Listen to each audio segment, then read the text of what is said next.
അസ്സലാമു അലൈക്കും വറഹ്മത്തുള്ളാഹി. ഒന്നാമത്തെ റക്അത്തിൽ ഇമാമിന്റെ കൂടെ തുടർന്നു. ഫാത്തിഹ ഓതാനുള്ള സമയമൊക്കെ കിട്ടിയിട്ടുണ്ട്. അതേ സമയത്ത് അദ്ദേഹം കുറച്ച് പുറകിലായിപ്പോയി.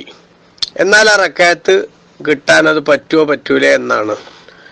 ഇവിടെ നമ്മൾ ഒരു മാനദണ്ഡം മനസ്സിലാക്കിയാൽ മതി.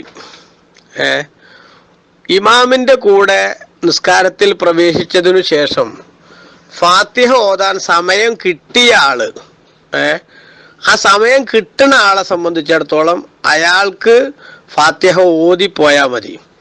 അതേ സമയത്ത് ഫാത്തിഹ ഓതാനുള്ള സാവകാശം ഇല്ലാത്ത ആള് സുന്നത്ത് കൊണ്ടൊന്നും ജോലിയാവാതെ ഫാത്തിഹയിൽ നിന്ന് കിട്ടാവുന്നതിന്റെ പരമാവധി ഓതുകയും റുക്കൂയിൽ തന്നെ ഇമാമിന്റെ കൂടെ ജോയിൻ ചെയ്യുകയും വേണം. ഇനി നമ്മള് ഫാത്തിഹ ഓതാൻ തന്നെ സമയമില്ലാത്ത ഒരാള് വജ്ജത്തുകയാണ് ഓതി, എന്നാൽ അത്രയും ഖദർ ഫാത്തിഹയിൽ നിന്ന് ഓതി ഇമാമിന്റെ കൂടെ റുക്കൂയിൽ തുമനീനത്ത് കിട്ടും വിധത്തിൽ ചെന്നാൽ മാത്രമേ ആ റക്അത്ത് കിട്ടുകയുള്ളൂ. അതായത് നമ്മൾ ഒരു വസ്തുത ഇവിടെ മനസ്സിലാക്കേണ്ടത്, ഫാത്തിഹ ഓതാൻ സമയം കിട്ടിയ ആളാണെങ്കിൽ അദ്ദേഹത്തെ സംബന്ധിച്ചിടത്തോളം റുക്കൂയിൽ ഇമാമിന്റെ കൂടെ എത്തിയില്ലെങ്കിലും കുഴപ്പമില്ല.